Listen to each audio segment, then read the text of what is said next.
തിരുവനന്തപുരം നഗരസഭയിലെ സ്ഥാനാർത്ഥി പ്രഖ്യാപനത്തിലെ തർക്കം പരിഹരിക്കാൻ നേതാക്കളുടെ തിരക്കിട്ട നീക്കങ്ങൾ.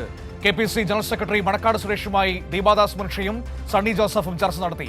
അതേസമയം നെയ്യാറ്റിൻകരയിലെ വീട്ടമ്മയുടെ ആത്മഹത്യയിൽ പ്രതിയായ കോൺഗ്രസ് നേതാവ് ജോസ് ഫ്രാങ്ക്ലിനെ പാർട്ടിയിൽ തിരിച്ചെടുക്കാനുള്ള നീക്കത്തിനെതിരെ വ്യാപക പ്രതിഷേധവും തുടരുന്നു. സ്ഥാനാർത്ഥി നിർണയം അടക്കമുള്ള കാര്യങ്ങൾ ഉയർത്തിയാണ് KPCC. General secretary Manakkad Suresh core committee chairman പദവി രാജിവെച്ചത്. സമാനമായ പ്രശ്നങ്ങൾ വിവിധ വാർഡുകളിൽ തുടരുകയാണ്. തർക്കങ്ങൾ പരിഹരിക്കാൻ നേതൃത്വം തിരക്കിട്ട നീക്കങ്ങൾ തുടരുന്നു. കെ.പി.സി.സി. ജനറൽ സെക്രട്ടറി മണക്കാട് സുരേഷുമായി ദീപാദാസ് മുൻഷിയും സണ്ണി ജോസഫും ചർച്ച നടത്തി. പ്രശ്നങ്ങൾ പരിഹരിക്കാമെന്ന് നേതാക്കൾ മണക്കാട് സുരേഷിന് ഉറപ്പു നൽകി.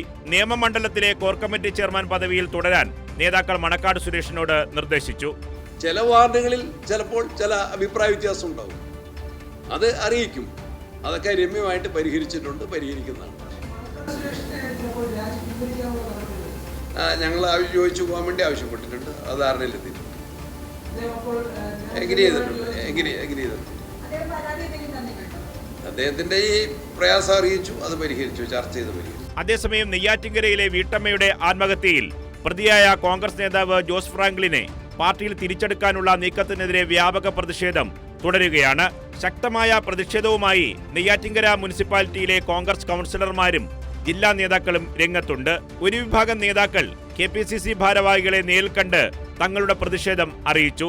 കെ.പി.സി.സി. അധ്യക്ഷൻ സണ്ണി ജോസഫിനെ ഇതേ നേതാക്കൾ കാണാൻ ശ്രമിച്ചെങ്കിലും അദ്ദേഹത്തിന്റെ തിരക്ക് കാരണം കൂടിക്കാഴ്ച നടന്നില്ല. ജില്ലയിലെ തന്നെ 2 പ്രധാന നേതാക്കളാണ് ജോസ് ഫ്രാങ്ക്ലിനായി ചരട് വലിക്കുന്നത്. ഈ നേതാക്കൾക്കെതിരെയും ജില്ലയിൽ ശക്തമായ പ്രതിഷേധമുണ്ട്. ജോസ് ഫ്രാങ്ക്ലിനെ തിരിച്ചെടുക്കണമെന്നാവശ്യപ്പെട്ട് ഒരു വിഭാഗം നേതാക്കൾ തന്നെ സമീപിച്ചു എന്ന് കഴിഞ്ഞ ദിവസം കെ.പി.സി.സി. അധ്യക്ഷൻ സണ്ണി ജോസഫ് തന്നെ പരസ്യമായി സമ്മതിച്ചിരുന്നു. മാത്രമല്ല, ജോസ് ഫ്രാങ്ക്ലിനെ സണ്ണി ജോസഫ് ന്യായീകരിക്കുകയും ചെയ്തു. അദ്ദേഹത്തിന് ജാമ്യം കിട്ടിയിട്ടുണ്ട്.